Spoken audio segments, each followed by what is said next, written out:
ફર્સ્ટમાં તો તમે જે એપ ખોલશો ને તો દાખલા તરીકે આ રીતે એનું એનું આવશે ડેશબોર્ડ, બરોબર. હવે એની અંદર પાકનું નુકસાન આ ઓપ્શને આમાં ગયા. આમાં જઈ અને તમારે દાખલા તરીકે કોઈ બી એક સર્વે નંબર જે તમારો હોય ખોલવાનો, આ છે સર્વે નંબર ખોલ. હવે આવી રીતે તમારું જે સર્વે નંબરનો નકશો આવશે ઓનલાઈન, અને જે આ સર્વે કરો જે તે સર્વે નંબરનું એનાથી એની વારથી ઘણું 100 મીટર અંદર હોવા જોઈએ, નહીં થાય, બરોબર. તો આ રીતે આવે એટલે પછી આપણે આ નીચે વાળું લખેલું હોય આગળ, આપણે આગળ ચાલે, બરોબર. એના પછી આ પેજ ખુલશે. તો નુકસાનનો પ્રકાર પસંદ કરો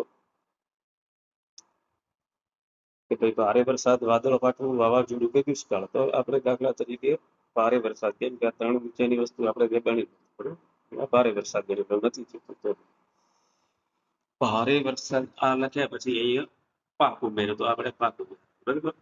પાકનું નામ ફર્સ્ટ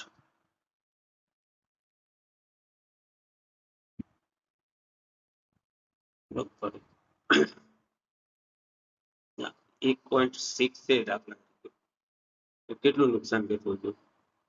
1.60.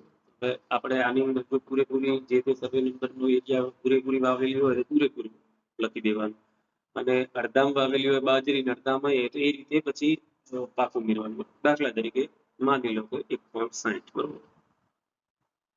1.60 કરવી દો. વાવણી આટલા વિસ્તારમાંથી અસરગ્રસ્ત કેટલો હતો? તો કે ભાઈ સમગ્ર વિસ્તાર, બરોબર. પછી ફોટો પાડવાનો કહેતો હતો આપણે, એ આ ફોટો પાડે. આમાં ખાલી તમને ઉદાહરણ આપ્યું એટલા માટે, બાકી તમારે જે બગડો પાક હોય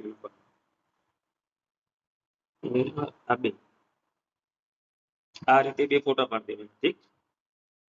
અને અહીંયા રીમાર્ક્સ, દાખલા તરીકે તમે પાક ભેગો કરી દીધો છે અને ખાળાની અંદર પડ્યો ને એના ઉપર વરસાદ પડ્યો, તો પછી અહીંયા તમારે જે લખવું હતું કે જો આ ખાળાનો ફોટો પાડેલો હોય અને આ રીતે ખાળાની અંદર વરસાદ પડ્યો એટલે બધું જે તે તમારે જે કરવું, બરોબર. એના પછી આ આખી ડિટેલ આ ઉમેરો એટલે ઉમેરાય છે. અને આપણે ડિટેલ જે ફરીથી આ અહીંયા ડેશબોર્ડ ઉપર આ રીતે દેખાશે. પછી દાખલા તરીકે આગળ ગયા એના ત્યારબાદ આ રીતેનું ડેશબોર્ડ છે. પછી એ ચેકબોક્સની અંદર ટિક કરી અને સાચવાય, ટ્રેક્ટર હેડ એટલે સાચવાય છે, બરોબર. પછી આ બાકી સમીક્ષા આ રીતે આવશે.